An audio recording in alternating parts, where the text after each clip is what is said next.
Welcome to my next installment of Great War Story.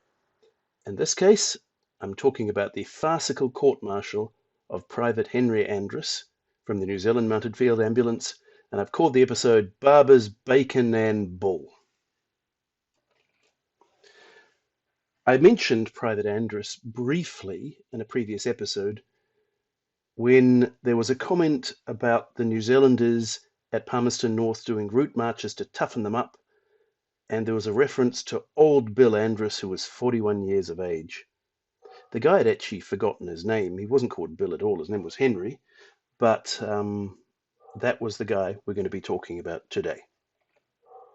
Now, first little episode in his life was the fact that even though he started out on the same troop ship as the rest of the New Zealand Mounted Field Ambulance, which included my grandfather, and that ship was the Maunganui, later on the 30th of October, he was transferred, well, there's the Maunganui, and he was transferred to another ship, the Ruapehu. Why exactly, I'm not sure, but I think he was working as a signalman, and they probably needed another signalman aboard the Ruapehu. That's my guess anyway. And as I mentioned in the previous episode, I got a lot of my interesting stories from following the war diary of the New Zealand Mounted Field Ambulance and looking up the military files of the different people who were mentioned in that. And I have to say, Henry Andrus came up rather often. He was one of the first names I noticed. So here we are on 5th of December. Corporal Finlayson and Private Andrus returned to duty from Ruapehu, the latter drunk. So he's already making a really good impression on his first day in Egypt. And then again, Private Andrus broke camp. He went AWOL. The next day, Private Andrus still away. The day after that, Private Andrus turned up in the morning, having been away since the 5th. But it doesn't stop there. 8th of December. Tried twice to get higher authority to deal with Private Andrus's case, but both referred it back on account of some technical error in my mode of procedure. Crime sheet stated that he had returned to camp twice drunk, was disrespectful to an officer, broke camp against definite orders, and remained away nearly 48 hours. But eventually he did get some punishment. Private Andrus fined by Brigadier £1 for being drunk and 7 days CB, confined to barracks. Now, I'm not going to bore you with army, military law, and all the bureaucratic procedures, but you can see here the headaches that the Colonel, Thomas, was facing in trying to have this private dealt with. You see, a proper charge sheet in triplicate must be made out and signed. See Appendix 1 of Manual of Military Law, etc., etc., etc. I'm not going to bore you with the rest, but you can well imagine the pain of Ernest Thomas, the Colonel who was trying to deal with all of this.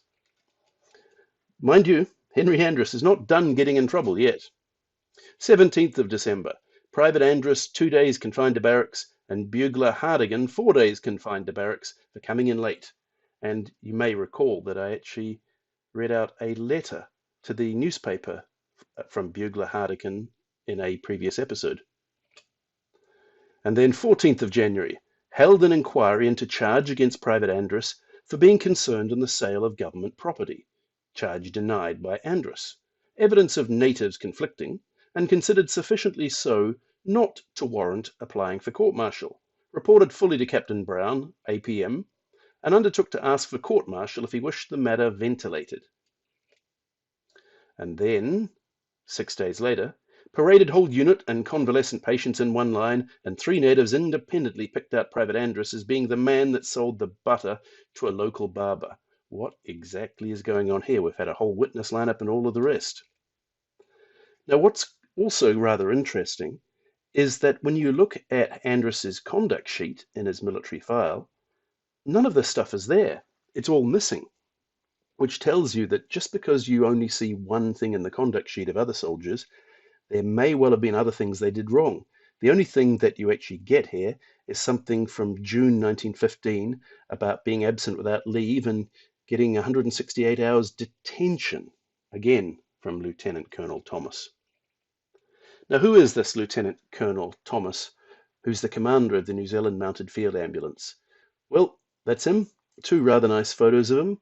He was a veteran of the South African War, and he was a doctor in peacetime in New Zealand. And this section of a military file at the top of the page actually comes from my grandfather, and you can see his initials there against two of the entries in my grandfather's file, which makes sense because he was the officer commanding my grandfather's unit. And when they're in Egypt, the New Zealanders are based at Zaytun. You can see it's quite close to Cairo, and you can see that the Australians were also in the same vicinity, all of them fairly close to the pyramids, in fact. Now, when I pulled Henry Andrus's military file, there were all sorts of documents and letters and notations and records, and I had to read it all very carefully and try to reconstruct exactly what was going on in chronological order. So I can't promise you this is 100% correct, but this is my best attempt to reconstruct what was going on. So the whole thing starts with a local Egyptian barber with the improbable name of Salvatore Levi Sada. Now the photo shows a New Zealand soldier giving another New Zealand soldier a haircut. I couldn't find one of an Egyptian giving a New Zealand soldier a haircut, but it is in the right time and place. It's at Zaytun Camp. Now, it seems that Salvatore Levi Sada had an employee with another improbable name, Mustafa Ramadan. And Sada had fired Mustafa for incompetence, and this kicks off a whole chain of events. Mustafa Ramadan obviously wanted to get back at his employer, so he wrote a letter to Captain Brown, who was part of the New Zealand Military Police, and accused Sada of buying company stores from a New Zealand Red Cross soldier, a soldier with a red cross on his sleeve. And as a result of that, they searched Sada's house, and they did indeed find company stores, bacon, butter, and cheese. And this kicked off an investigation into where he got it, because ultimately they didn't really care about Sada.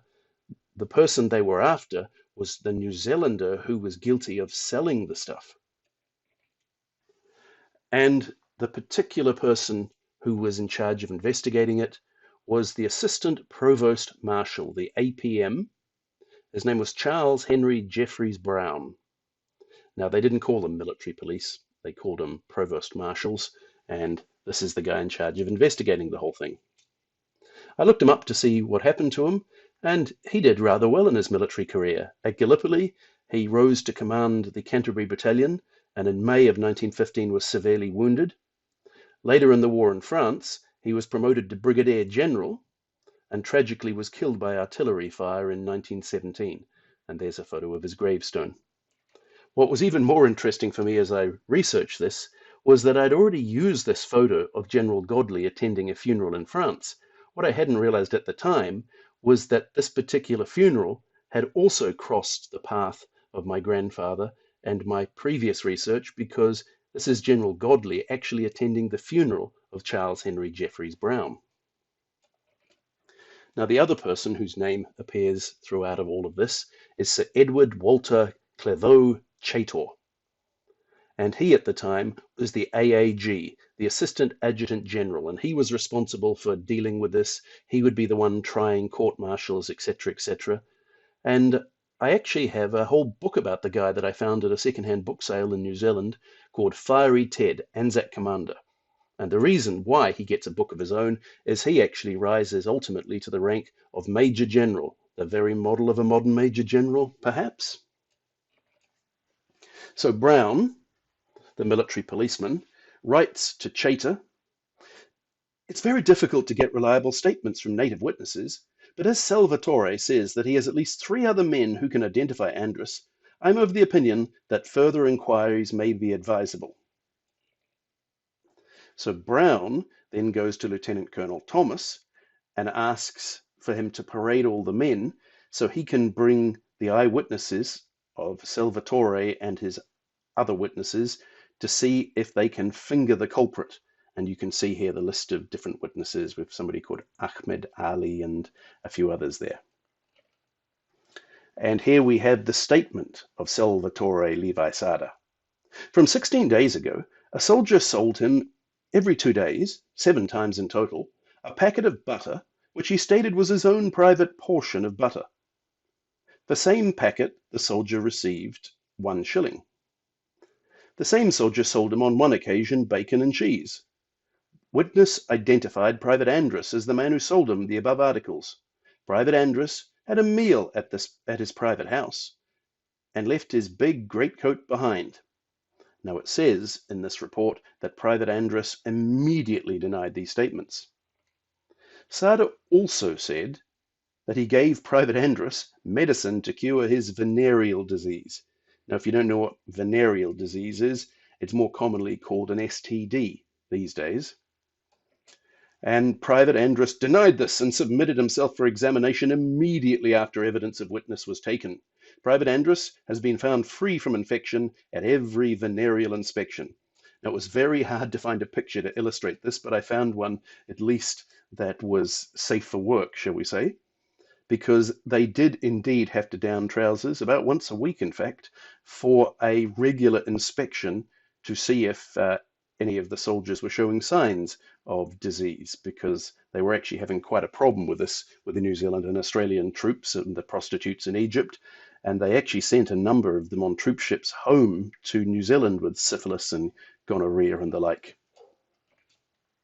Then Lieutenant Colonel Thomas wrote to Brown, "The coat referred to belonged to one of my ASC, that's the Army Service Corps. He lost it the first day we were in camp, before any tents were pitched." Now this could potentially refer to my grandfather, because if you remember, my grandfather was a driver looking after the horses. He was a member, in fact, of the Army Service Corps, but part of Lieutenant Colonel Thomas's unit. Well, the probability that it's actually my grandfather is low, but nevertheless, it's not a zero possibility. When on duty with his horses, he left it with the rest of our equipment on the open desert. On return from duty, the coat was missing. There's nothing to show that it was not taken by a native. So Brown asked Lieutenant Colonel Thomas, "Do you intend to take further action in this case?" Thomas replied, "I cannot myself think that there is sufficient evidence to